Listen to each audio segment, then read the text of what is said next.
कुछ फीमेल्स के केस में हमने देखा कि लिप फिलर्स कराए वो सूजे हुए से लिप्स। एक लिमिट तक कराएं तो अच्छा लगेगा, बट आप if you go to the other extreme जिसमें आपने कहा कि बहुत सूजे हुए हैं, usually these patients are attention deficit. कई बार पेशेंट ऐसी डिमांड करते हैं कि हमें नाक चाहिए ऐश्वर्या राय की तरह, वो भी लेकर आते हैं। हाँ, ऐसी कई बार आते हैं। बिल्कुल। बोटॉक्स में क्या लगाया जाता है? इट इज अ टॉक्सिन और वो डाइल्यूटेड फॉर्म हम लोग इंजेक्ट करते हैं टिपिकल लोकेशंस में टू प्रिवेंट दिस रिंकल्स। सुबह आप आए अपनी हसरत लेकर, शाम को जवान हो गए। बिल्कुल। जले हुए का निशान कम या ज्यादा हो सकता है, पूरी तरह नहीं जाता। नहीं, कईयों को चला भी जाता है। बहुत सारे लोग टूथपेस्ट लगाते हैं, वो गलत है। हमारे पास मेल्स आते हैं तो उनको लगता है कि हमारे ब्रेस्ट का साइज थोड़ा सा बड़ा है, तो मेल्स ब्रेस्ट रिमूवल के लिए ब्रेस्ट रिडक्शन। 40+ एज की फीमेल्स हैं जिनको लगता है कि उनकी ब्रेस्ट लटक गई है या सैग हो गई है जी। उसमें ब्रेस्ट अपलिफ्टमेंट सर्जरी होती है, मेमोप्लास्टी होती है, जिसमें हम टाइटन करते हैं ब्रेस्ट को।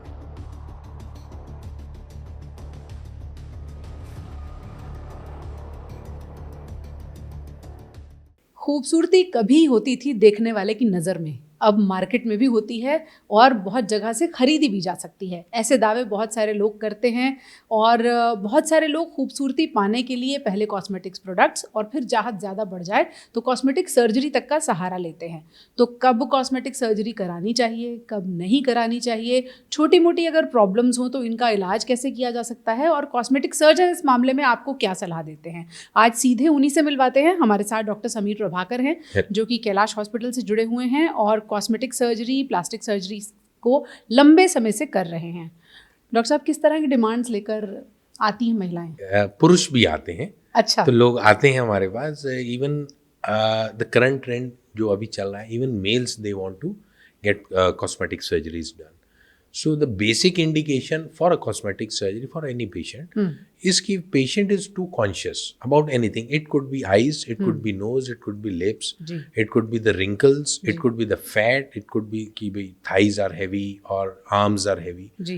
So हमारा indication main नहीं रहता है कि whether the patient is too conscious about it and he keeps looking in the mirror, or if he is having some inferiority complex कि because of this he feels he is not able to achieve success in life, उसको कहीं ना कहीं कुछ कमी लगती है। That is the most common indication for doing cosmetic surgery. तो सबसे पहले आप ये असेस करते होंगे कि इसको ज़रूरत है या ये बस कॉन्शियस है? कॉन्शियस है। Basically cosmetic surgery is it is not a reconstructive surgery. Basically plastic surgery has 2 components. तो हमारे प्लास्टिक सर्जरी में 2 कंपोनेंट आते हैं। एक होता है रिकंस्ट्रक्टिव, जिसमें कोई चीज़ जो डैमेज हो गई है उसको हम दोबारा बनाएं, या चीज़ कोई खराब है उसको ठीक करें। एक्सीडेंट हो गया या बचपन से ही थोड़ा सा खराबी है उनकी, या बर्न्स हो गए, एक वो हो गया। दूसरा होता है कॉस्मेटिक सर्जरी, जिसमें हम कहते हैं कि ये पेशेंट इज फाइन, मतलब he is average looking, normal looking, but he और she wants to look better और सुंदर लगना चाहते हैं। तो वो कॉन्शियस, उनको लगता है नहीं मेरी नाक इतनी अच्छी नहीं, मुझे थोड़ी सी और अच्छी बनानी। या इवन इफ स्पेशली जो हमारे पास मेल्स आते हैं, there are most common patients which are coming for cosmetic surgery और liposuction surgery are male with enlarge breast. तो उनको लगता है कि हमारे ब्रेस्ट का साइज थोड़ा सा बड़ा है, वी फील मतलब नॉट कंफर्टेबल इन जिम। तो पुरुष आपके पास ब्रेस्ट रिडक्शन के लिए भी आते हैं? हाँ, जिनके स्तन थोड़े से साइज में बड़े हो रखे हैं, जो देखने में उनको अच्छा नहीं लगता है। हम शायद देखने में कहें कि ये ठीक है कि थोड़ा सा मोटापा है और वहाँ पे भी फैट ज़्यादा आ सकता है, लेकिन some people they get very conscious, वो बहुत ज़्यादा इसको सीरियसली लेते हैं। उनके अंदर हीन भावना आ जाती है, उनको लगता है कि मैं जिम जाता हूँ तो मुझे अच्छा नहीं लगता, ये लोग मुझे हॉस्टल में छेड़ते हैं। तो हमारे पास सबसे ज़्यादा जो पेशेंट्स आते हैं वो ये typically young adults 18 to 25 years के एज में, स्पेशली कॉलेज गोइंग स्टूडेंट्स। तो उनको लगता है कि नहीं, इन द पीयर प्रेशर, जहाँ पे बाकी दोस्त हैं वो उनके सामने मैं कंफर्टेबल नहीं हूँ, then we go for. Medically उसमें कोई प्रॉब्लम नहीं है अगर किसी मेल? 99% केसेस में कोई मेडिकल प्रॉब्लम नहीं होती है। हाँ, तो we get routine test done. हमारा सबसे पहला स्टेप यही होता है कि हम ये देखें कि उनको कोई मेडिकल प्रॉब्लम तो नहीं है। उसको रूल आउट करने के बाद then we counsel the patient and then we take him up for surgery, तब हम सर्जरी का प्लान करते हैं। तो जहाँ एक तरफ मेल्स आते हैं ब्रेस्ट रिडक्शन के लिए, फीमेल्स आती हैं ब्रेस्ट एनहांसमेंट। हाँ, अच्छा, इसमें भी क्या है, दो तरह के पेशेंट्स हैं। एक जिनमें ब्रेस्ट बढ़वाने की चाहत होती है कि टिपिकल फीमेल, यंग फीमेल, जिनको लगता है कि उनके ब्रेस्ट का साइज अभी छोटा है, कईयों का छोटा रह जाता है, दे वांट मोर। तो हम उसमें फिर सर्जरी करते हैं, या तो इम्प्लांट जो बाहर से आर्टिफिशियल इम्प्लांट डाला जाता है, या फिर उन्हीं की कहीं और से चर्बी लेके, फैट लेके उसके अंदर डाला जाता है तो increase the volume. Okay.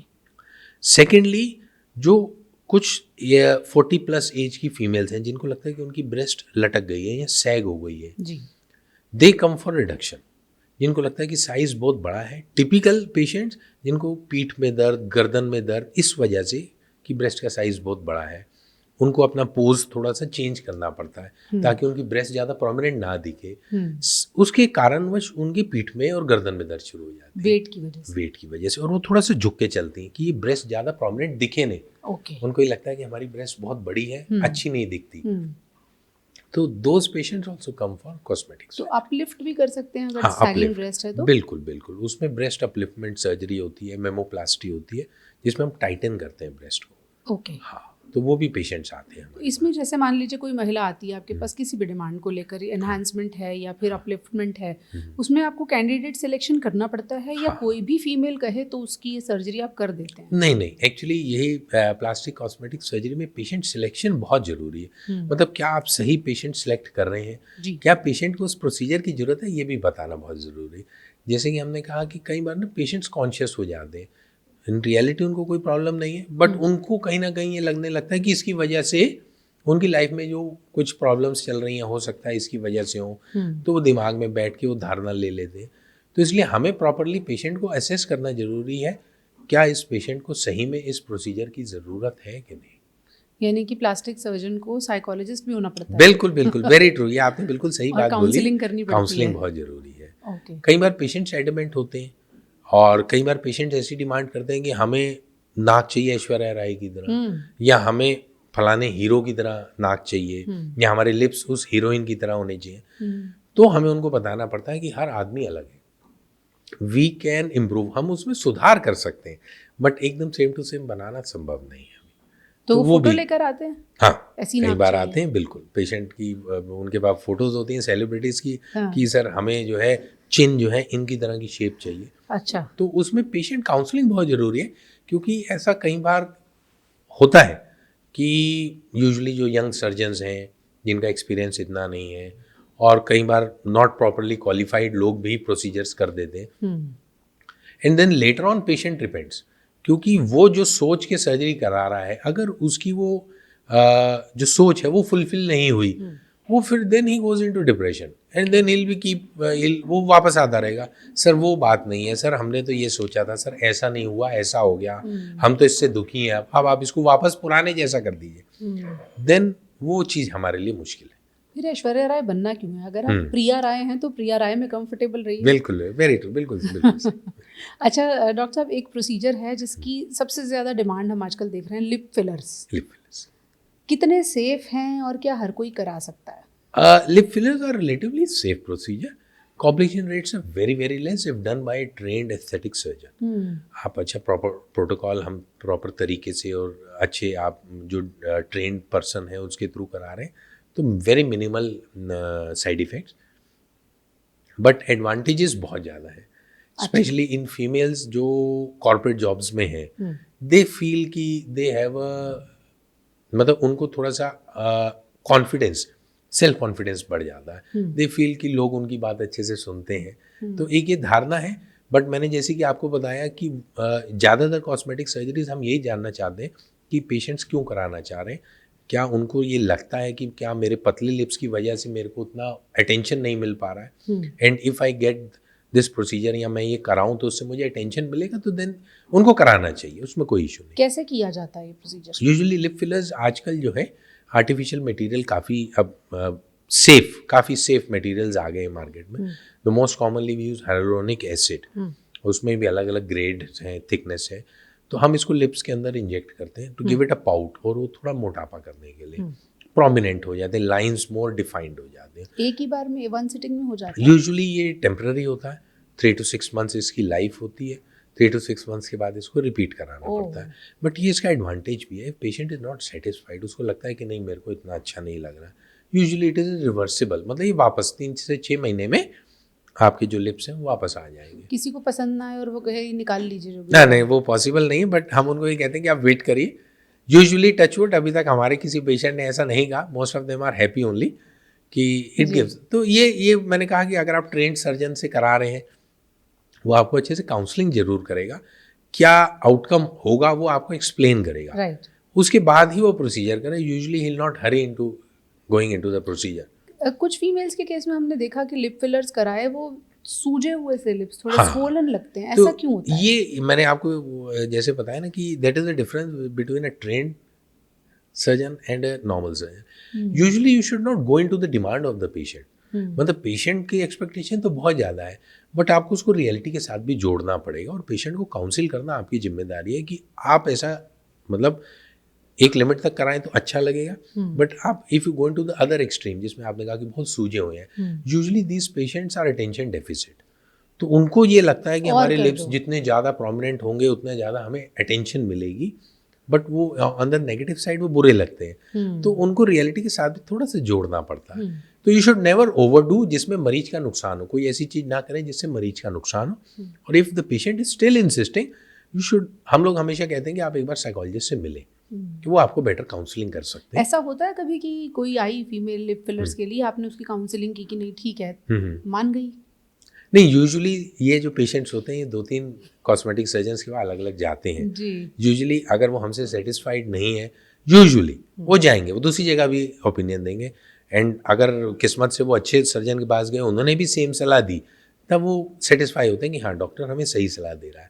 But अगर शायद दूसरी तरफ वो सलाह ना मिले और ही goes into a procedure, most of the times वो पेशेंट हमारे पास वापस आते हैं और अपनी गलती मानते हैं और कहते हैं कि सर आप सही कह रहे थे, अब ये प्रोसीजर करा के I am not happy. Okay, fillers का टर्म थोड़ा ब्रॉड करते हैं। लिप फिलर्स की हमने बात की, फिलर्स और भी हाँ, एरियाज में प्रोसीजर्स यूज के लिए किए हाँ। जाते हैं। हम जो कॉमनली प्रोसीजर्स कर रहे हैं आज की डेट में, वो यूजुअली क्या होता है कि जैसे डिप्रेस स्कार्स हैं, कोई चोट है जिसकी वजह से गड्ढा बन गया जो बचपन में सही से रिपेयर नहीं हुआ, अच्छा, हम उनमें भी फिलर्स करें। रिसेंटली मैंने एक फीमेल का करा, शी वॉज वेरी डिप्रेस्ड और बहुत परेशान थी, चेहरे पे निशान था, उसको ये लगता था कि उसकी वजह से उसकी शादी नहीं हो रही है। सो इवन वो दिल्ली भी गई, कई प्रोसीजर्स कराई, she was not very happy. हमने उनको देखा, असेस करा, तो मुझे ये फील हुआ कि rather than the scar it is the depressed part, जो गड्ढा है वो उसको ज़्यादा परेशान कर रहा है। Okay, then we put those fillers in that depressed scar, वो गड्ढे के अंदर, जिससे उसको लिफ्ट करने के लिए, so it gave a better appearance. Now she is happy. तो वो it is the patient selection, and आप सही प्रोसीजर उस पर करें, सही इंडिकेशन में करें। प्लस फिलर्स आजकल कॉमनली जो फीमेल्स करा रहे हैं वो है कि जो हमारी एज के हिसाब से स्किन सैग कर जाती है, जैसे the collagen reduces, elastin content reduces, तो स्किन डाउन होते हैं, तो लोग फिलर्स लगवा रहे हैं, जैसे कि cheek upliftment. Typical cosmetic females जो है आप देखेंगे फिल्म इंडस्ट्री में, दे हैव हैवी चीक्स, तो it is usually either the implant और the fillers which we put to lift it up. वो नेचुरल ऐसे सुंदर भी दिख रही हैं।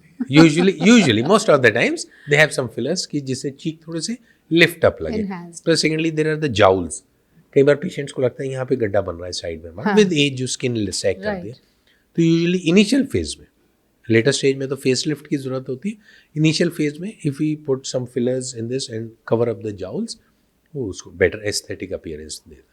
फेस लिफ्ट की आपने बात की, फेस लिफ्ट कैसे किया जाता है? हाँ, face lift is a good topic, जो कि इंडिया में अभी इतना कॉमन नहीं है, but slowly females are going into it. जैसे जैसे जो हमारी एज है, लाइफ एक्सपेक्टेंसी की बढ़ रही है, तो उसमें people want to look young. So the typical age related phenomena जो मोस्ट कॉमन है वो क्या है, एज में हमारी सैगिंग हो जाती है, skin tends to initial is the inverted triangle phenomena, जिसमें हमारी स्किन डाउन को जाती है, लटक जाती है जिसको, हाँ लटक जाती है। तो बेसिकली हम लोग उसमें लिफ्ट अप कर रहे हैं, तो जो हमारी जॉ लाइन है, जो हमारी चीक्स हैं, उनको हम लिफ्ट अप कर देते हैं टू प्रिवेंट द सैगिंग। तो वो एक यूथफुल अपीयरेंस लगता है कि ये जवान है अभी, तो वो अपीयरेंस कैसे किया जाता है फेस? यूजुअली सर्जिकल प्रोसीजर है, हम लोग कट्स देते हैं, बारीक निशान आए, वी गो यूज़, आजकल तो एंडोस्कोपिक फेस लिफ्ट सर्जरीज हो गई हैं। अच्छा, तो बहुत छोटे इंसीजन से यूजिंग, आजकल एडवांस टेक्नोलॉजी काफ़ी आ गई है, कैमरा आ गए हैं, तो उससे we train to preserve the natural nerves और मसल्स, और बाकी टिश्यू की टाइटनिंग करके हम सूचरिंग करते हैं। तो कॉन्टूरिंग और फेस लिफ्ट एक ही चीज़ है? Body contouring is a broad surgery. Body contouring तो मतलब बॉडी के किसी भी हिस्से को हम कंटूर करें, उसमें पेट भी आ जाएगा, उसमें चेहरा भी आ जाएगा, फेस उसमें आर्म्स भी कॉन्टूरिंग आ एंड फेस लिफ्ट इज हाँ, मोटा मोटा same and procedure. the it is a type, facelift is a type of contouring surgery. सही कहा आपने. ओके. चेहरे की जो झुर्रियां होती हैं उनके लिए भी कोई प्रोसीजर है? चेहरे की झुर्रियों के लिए जो लीस्ट इन्वेजिव है वो है बोटॉक्स. अच्छा. हाँ, बेसिकली हमारी जो चेहरे की झुर्रियाँ बोली जाती हैं, विद एज जो हमारे मसल्स थोड़े टाइट हो गए हैं, तो जिसकी वजह से हमारे रिंकल्स आईज की साइड में पड़ रहे हैं, या कईयों के आपने देखा होगा माथे पे बड़े रिंकल्स पड़ते हैं, तो it is usually they have this frowning look. तो हम लोग बोटॉक्स लगा के मसल्स को रिलैक्स कर देते हैं, तो उससे वो झुर्रियाँ जो हैं थोड़ी कम लगे इनिशियल फेज में. प्लस हमारे पास फिलर्स का भी अब सपोर्ट आ गया है कि जहाँ गड्ढा बन रहा है हम उस एरिया को थोड़ा लिफ्ट अप कर देते हैं. एंड फाइनली जब बहुत ज़्यादा रिंकल्स हैं then we go for face lift procedures. Botox में क्या लगाया जाता है? नहीं, Botox is a type of हाँ, ये मैं कहना चाहूँगा मैडम, बड़ा अच्छा इंपॉर्टेंट टॉपिक है. बोटॉक्स एक बहुत कॉमन प्रोसीजर हो गया आज की डेट में, बट मेरे को दुख होता है कि कई बार ना बड़े अनट्रेन्ड प्रोफेशनल इस चीज़ को फॉलो कर रहे हैं. Botox is a very potent poison, बहुत जिसको कहेंगे जहरीला पदार्थ है. इफ़ नॉट अप्लाइड प्रॉपरली आपकी डेथ भी हो सकती है. अच्छा. हाँ, आपका फेशियल पैरालिसिस भी हो सकता है. तो there are very varied complications which are reported with Botox. तो you should always get it done with a trained person जिसके में उसमें प्रॉपर ट्रेनिंग है. यूजुअली आप देखेंगे कि even in beauty parlour they are saying कि सर हम बोटॉक्स लगा देते हैं, but you should never get it done, क्योंकि कल को कोई कॉम्प्लिकेशन होगा तो दुकान बंद करके चला जाएगा. But it is your life and you should be very worried about it. कैसे करते हैं बोटॉक्स? उसमें Botox is like very dilute poison. हम उसको जो Botox botulinum toxin it is basically. तो हाँ, it is a toxin which are micro bacteria clostridium है, उसके थ्रू हम वो जनरेट करते हैं. And it is generated in labs में बनता है, और वेरी डाइल्यूटेड फॉर्म हम लोग लेते हैं उसकी, और वो डाइल्यूटेड फॉर्म हम लोग इंजेक्ट करते हैं टिपिकल लोकेशंस में टू प्रिवेंट दिस रिंकल्स. तो एक बार झुर्रियों के लिए बोटॉक्स कराया, उसके बाद वो कब तक स्टे करेगा? यूजुअली वही 3 to 6 months इसकी लाइफ होती है. यानी कोई भी प्रोसीजर, लिप फिलर्स अगर आपने कराया, that is also facelift is a permanent procedure. But मैं परमानेंट नहीं कहूँगा कि जैसे जैसे एज बढ़ेगी वो फिर लेक्सिटी आती जाएगी, but it is a relatively better lasting procedure rather than botox and fillers. Botox and filler is advantageous also in the sense कि पेशेंट को ये लगता है कि it is a quick procedure with minimal complication rate done by a trained surgeon. आप morning में गए, आपने प्रोसीजर किया, by the evening you can attend a party. अच्छा. हाँ, so it is relatively safer and quick results. तो ये result 2 to 3 days में. फिलर्स का तो इमीडिएट आ जाता है. Botox it takes 2 to 3 days for results to show, but you are stable, आप एकदम नॉर्मल हैं. आप day to day no one will know that you have undergone a procedure. Lip fillers में क्या कुछ रिस्ट्रिक्शन रहती है? लिप फिलर्स इज यूजुअली हम लोग एडवाइस करते हैं कि इनिशियल 1 day और 2 day आप ज़्यादा मूवमेंट ना करें उस पार्ट की, थोड़ा रेस्ट करें. हाँ, उससे क्या फर्क पड़ेगा? यूजुअली ब्रूजिंग वगैरह का रिस्क होता है, थोड़ा ब्लूइश डिस्कलरेशन स्किन की हो या ब्लीडिंग वगैरह का चांस कम होता है इनिशियल फेज में. थोड़ा सा आपने माथे की लकीरें हटा दी हैं, झुर्रियाँ हटा दी, फेस लिफ्ट हो गया है, लिप फिलर्स हो गए हैं. अब इसके बाद तो चेहरे को गोरा करना और यूथफुल दिखाना बचता है. यूथफुल. तो अब ये एक ट्रेंड हो रहा है. सो ये जो यूथफुलनेस है आजकल, इसमें जो most common surgical point of view से कहूँगा तो एक PRP injections and growth factors, usually fat. हम nano fat we are harvesting. आपकी बॉडी से फैट लेके हम उसको इंजेक्ट करते हैं फेस में. बेसिकली जो हमारी साइंस ने रिड्यूस करा कि आपका फेस सैग कर रहा है, जो यूथफुल आपकी बल्क है फेस की, प्लम्पीनेस, वो चली जा रही है. आपकी स्किन लैक्स कर रही है. तो हम बॉडी से फैट लेते हैं, उसमें उस फैट को प्रोसेस करते हैं, we turn it into nano fat. And it is rich in growth factors. ये बोला जाता है कि उसमें ग्रोथ फैक्टर्स बहुत प्रोमिनेंट है. हम उसको important areas of your face में इंजेक्ट करते हैं यूजिंग प्रॉपर टेक्निक. जैसे आपने कहा कि ग्रोथ फैक्टर्स होते हैं जिनको बॉडी से ही फैट लेके फिर उसको सिंथेसाइज करके और फिर वापस फेस में लगाया जाता है.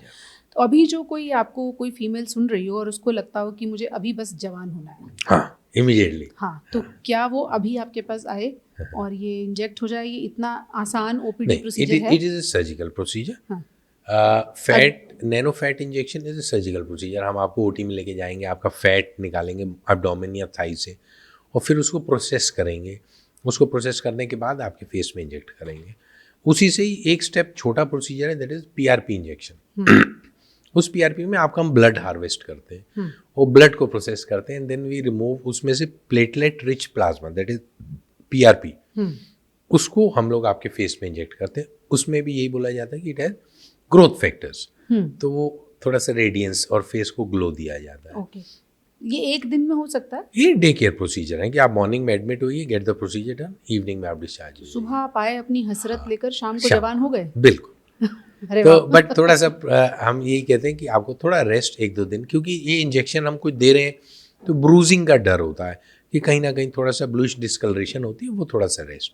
आजकल मीजोथेरेपी एक नया ट्रेंड चल रहा है जी। कि रेडीमेड मल्टीविटामिन्स और ग्रोथ फैक्टर इंजेक्शंस हैं, वो फेस में इंजेक्ट करे जाते हैं, but they have not prove to be very effective as compare to this glutathione हम प्रोसीजर। सुन रहे हैं इंजेक्ट हाँ, किए they जाते have हैं। not been like उनको ना हम इतना ज़्यादा FDA अप्रूवल नहीं है, इतना ज़्यादा उनका रिजल्ट देखा नहीं गया, but still people are trying saying कि it improves, but usually studies have not found very good result with it. अच्छा, okay.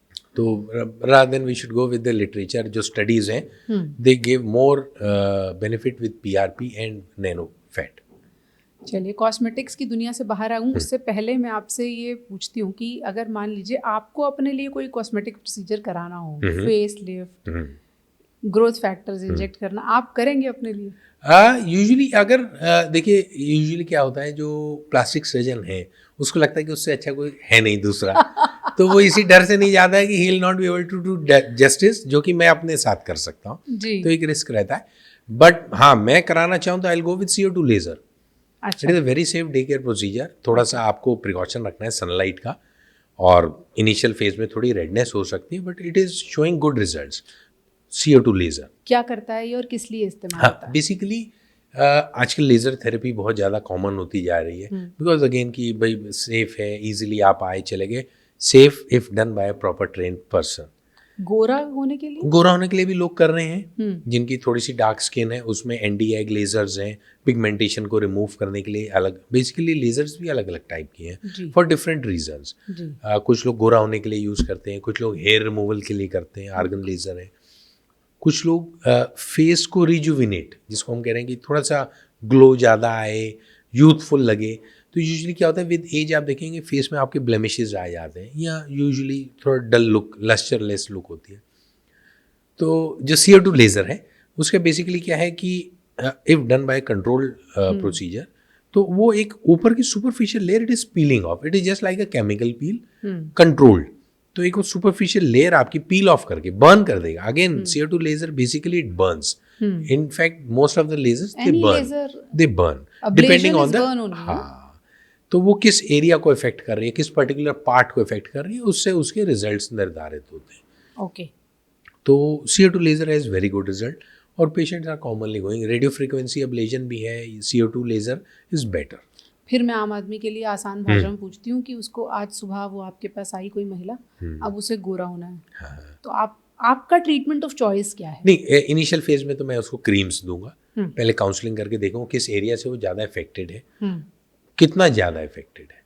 Then I initially start, मैं शुरू में उसको क्रीम्स वगैरह दूंगा एंड सी देयर रिजल्ट, क्योंकि ये बेसिक फर्स्ट लेवल बहुत ज़रूरी है कि medicine, proper nutrition, proper creams, अगर वो एप्लीकेशन LC मैं देखना चाहूँगा कि क्या वो फॉलो कर रही है कि नहीं ट्रीटमेंट प्रोटोकॉल। नेक्स्ट स्टेप जब मुझे सेटिस्फेक्शन होगी कि हाँ इनका सुधार हो रहा है, next step I might go a little bit higher. मैं थोड़ा एक जैसे लेज़र थेरेपी पे जा सकता हूँ, या फिर PRP इंजेक्शंस पे जा सकता हूँ, इंक्रीज द ग्लो।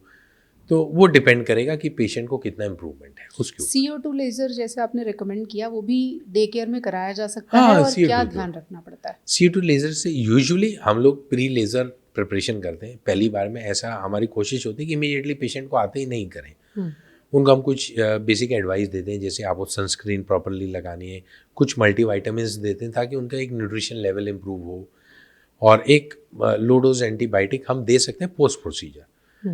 अगर हमें लगता है कि पेशेंट कंप्लाइंट है, देन हम यूजुअली सेकंड सिटिंग में उनको CO2 लेज़र के लिए कॉल करते हैं, laser application, and then followed by again post procedure जो प्रोटोकॉल है, ट्रीटमेंट है, क्रीम्स हैं, सन क्रीम्स हैं, निशान कम करने वाली क्रीम्स हैं, एंटीबायोटिक क्रीम्स हैं, वो थोड़ा सा 5-7 डेज़ के लिए एडवाइस करते हैं। उसके बाद and usually then there is a normal protocol उनके लिए 5 days के बाद usually we don't provide any medication and we just ask them to avoid sun exposure और बाकी अपनी नॉर्मल लाइफ।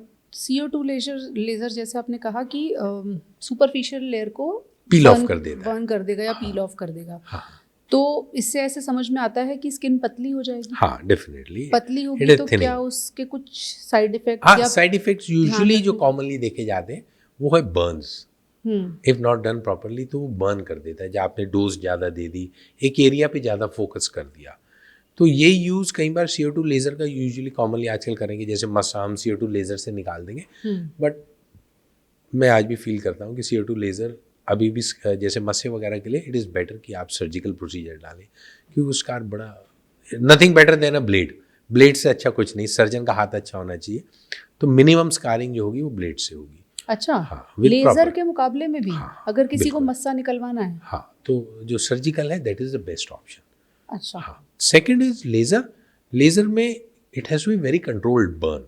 बेसिकली ज़्यादा जल जाएगा तो एक तो जख्म भी बन सकते हैं, दूसरा उसमें निशान हो सकते हैं, तीसरा काला पड़ सकता है। हाइपर पिगमेंटेशन जो है ना, जिसकी कह रहे हैं कि भाई मैंने प्रोसीजर कहा है अब तो ये तो और काली हो गई मैं, ये कॉमन फीमेल्स कहते हैं। तो उसमें एक साइड इफेक्ट है जो कि पेशेंट्स को बताना जरूरी है, इसका ध्यान रखना पिगमेंटेशन, हाँ, कि वो बढ़ सकती है। चलिए, कॉस्मेटिक इंडस्ट्री से थोड़ा सा बाहर आते हैं। गोरे आप हो चुके हैं, अब कॉल आपकी है कि आपको क्या करना है क्या नहीं करना है। कितने गोरेपन के बाद और कितनी हसरतों को पूरा करने के बाद आप अपने आप को खूबसूरत मानने लगेंगे या मानने लगेंगी, ये आपकी चॉइस है। बहरहाल मार्केट खुली है, चॉइसेस आपकी हैं, डॉक्टर्स भी मौजूद हैं। डॉक्टर साहब, बर्न्स के केसेस हम देखते हैं बच्चों में और बड़ों में बहुत ज़्यादा होते हैं, लेकिन हर बर्न अलग अलग तरीके का होता है। हाँ। तो आप लोगों को बर्न के बारे में क्या बताना चाहेंगे? अगर घर में किसी को हो गया है तो किस तरह के बर्न पर क्या फर्स्ट एड देकर फिर वो हॉस्पिटल पहुंचा? हाँ, बहुत अच्छा सवाल। ये आपने बहुत बढ़िया सवाल पूछा। और कॉमनली ये ना लोगों के अंदर ये डाउट रहता है कि हमें क्या करना चाहिए, स्पेशली कि हमें पानी डालना चाहिए कि नहीं डालना चाहिए। तो यूजुअली मतलब जो रिकमेंडेशन है वो है कि कोई भी अगर आपका जैसे घी से तेल से घर पे किचन जलाते, फीमेल्स जल गई, चाय गिर गया बच्चे पे या दूध गिर गया या आग लग गई, सबसे पहली चीज़ जो इमीडिएट फर्स्ट एड में हो सकती है वो है कि आप रनिंग वाटर, फ्लोइंग वाटर, नलके के नीचे हाथ, या बच्चा है तो बाथरूम में नलके के नीचे उसको बैठा दीजिए, इमीडिएटली पानी जरूर डालिए उसमें। और जो एडवाइस है वो रनिंग वाटर, बहता हुआ पानी, ताकि वो गर्मी को सोख ले और जो डैमेज हुआ है जलने के कारण वो कम से कम रहे। और एटलीस्ट ये फर्स्ट एड दें, आप उसको साफ कपड़े में कवर करके हॉस्पिटल तक इमीडिएटली ले। बहुत सारे लोग टूथपेस्ट लगाते हैं, वो गलत है, नहीं लगानी चाहिए, नहीं लगाना चाहिए। मैंने जैसे कि कहा कि ना क्लीन रहना चाहिए। यूजुअली जो हमारे पास पेशेंट्स आते हैं वो मदर्स लगा देती हैं, ये बड़ी मिसकंसेप्शन है। तो हमें पहले तो 15 मिनट उसको साफ करने में लग जाते हैं और पेशेंट को दर्द चिपक जाती है और पेशेंट को अलग दर्द होती है, वो बेचारा परेशान होता है। तो दैट इज डिसएडवांटेज, कोई एडवांटेज नहीं है उसका। आपको लगाना है, आप ऑइंटमेंट, एंटीबायोटिक ऑइंटमेंट आप लगा सकते हैं, पानी जरूर डालिए उस पर, सबसे पहले पानी डालिए, वो बहुत जरूरी। किस तरह के बर्न पर पानी नहीं डाल सकते? यूजुअली ऐसा नहीं है कि पानी, यूजुअली केमिकल बर्न्स जो होते हैं, जैसे एसिड गिर गया या एल्कली बर्न है, केमिकल बैटरी का केमिकल आप पे गिर गया, तो हम लोग कहते हैं कि आप उसको ग्रीन क्लॉथ से वाइप कर दीजिए। कई बार क्या होता है, कुछ ऐसे कंपाउंड्स हैं, केमिकल्स हैं जो पानी के साथ एक्सोथर्मिक रिएक्शन करते हैं, जैसे सल्फ्यूरिक एसिड है और जलते हैं और गर्मी निकालता है। जैसे आप तेजाब के ऊपर पानी डालेंगे तो और ज़्यादा गर्मी करेगा, तो वो थोड़ा सा वो है कि इट बेटर कि आप उसको हॉस्पिटल में लाएं और प्रॉपर केयर करवाएं। ओके। कुछ लोग तेल लगाते हैं, नारियल का तेल बोलते हैं सबसे ज़्यादा अच्छा है। नारियल का तेल, मैं फिर कहूँगा ये भी मिसकंसेप्शन है कि नारियल का तेल एक्चुअली बर्न्स की भी कैटेगरी है, first degree, second degree, third degree. First degree जो ऊपरी जला है, जिसमें सिर्फ लाल हुआ है, अभी उसमें आप लगा सकते हैं। मैं फिर भी एडवाइस करूँगा आप एंटीबायोटिक क्रीम्स अब तो अवेलेबल हैं, the treatment is easily available, आपके हर नर्सिंग होम हॉस्पिटल में ट्रीटमेंट अवेलेबल है। तो होम केयर रेमेडी से थोड़ा ऊपर उठें, एक बार आप जो ट्रेन डॉक्टर हैं उनसे परामर्श जरूर लें। हाँ, निशान कम करने के लिए बाद में अच्छा बोला गया है, कोकोनट ऑयल स्कार्स कम करता है, निशान कम करता है, बट उसको भी रेगुलर यूज़ ना करें। अच्छा, it has to be mixed alternately. बाकी स्कार रिमूवल क्रीम्स हैं, कुछ निशान कम करने वाली क्रीम्स हैं, मॉइस्चराइजर्स हैं, साथ में आप कोकोनट ऑयल भी यूज़ करिए। बर्न के बाद जो निशान रह जाता है, क्या वो चला जाता है या रह जाता है? हाँ, यूजुअली क्या है कि जैसे हमने बताया, ये गहराई पे सारा बर्न्स का जो सिक्यूले है ये गहराई पे निर्भर करता है कितना गहरा जला है। तो इसलिए मैं फोकस करना चाहता हूँ कि भाई आप पानी डालें ताकि वो गहराई कम हो सके। जितना कम गहरा होगा उतना कम निशान आएगा, नंबर 1। ये आप बचाव कर सकते हैं इमीडिएट फेज में। हाँ, अब जो जल गया, जो इलाज हुआ, ये बोला जाता है कि जितना ज़्यादा इलाज उतना ज़्यादा निशान, जितना लंबा आपका इलाज चला निशान उतना ही ज़्यादा आएगा। अच्छा। हाँ, आपका अगर जल्दी भर गया तो निशान आपका परमात्मा शुक्र के हल्का रहना चाहिए। यूजुअली जिनका जैसे पट्टियाँ लंबी चल रही है, महीना 2 महीना, यूजुअली निशान अच्छा नहीं आता है। तो वो इट डिपेंड्स कि डेप्थ ऑफ बर्न कितना गहरा जला है, निशान भी उसके अनुरूप आएगा। आपने केयर अच्छी करी तो टचवुड निशान तो अच्छा जले हुए का निशान कम या ज्यादा हो सकता है, पूरी तरह नहीं जाता? नहीं, कईयों का चला भी जाता है। चला जाता है। यूजुअली बच्चों में हम जो देखते हैं, जो हमारा एक्सपीरियंस रहा है, बच्चों में रिजल्ट बहुत अच्छा रहता है।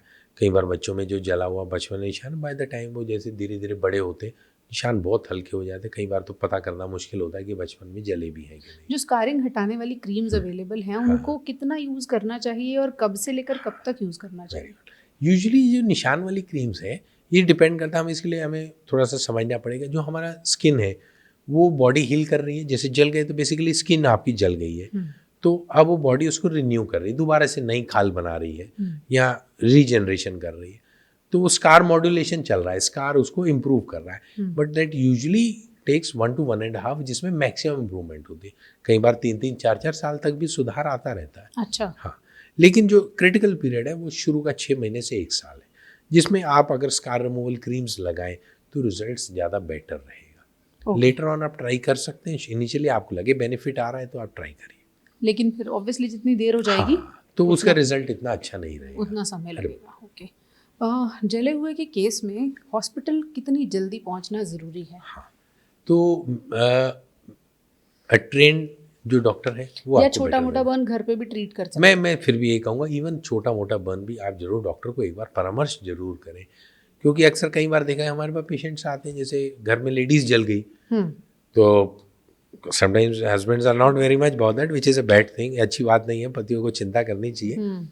तो वो खुद ही केयर करती रहती है, एंड देन वो हमारे पास आती है 7 दिन 10 दिन के बाद कि सर ये जख्म नहीं भर रहा है या ये फफूला बन गया, अभी इन्फेक्ट कर गया। तो उसका नुकसान क्या हुआ कि वो इन्फेक्शन के कारण वो जख्म गहरे हो गए।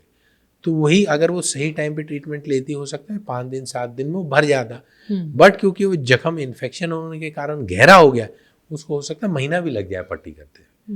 तो वो हमारे लिए नुकसान है। तो आप इसलिए जले को भी आपको सीरियसली लेना चाहिए, इवन चाहे वो छोटा बने, एक बार परामर्श ट्रेन पर्सन से जरूर लें।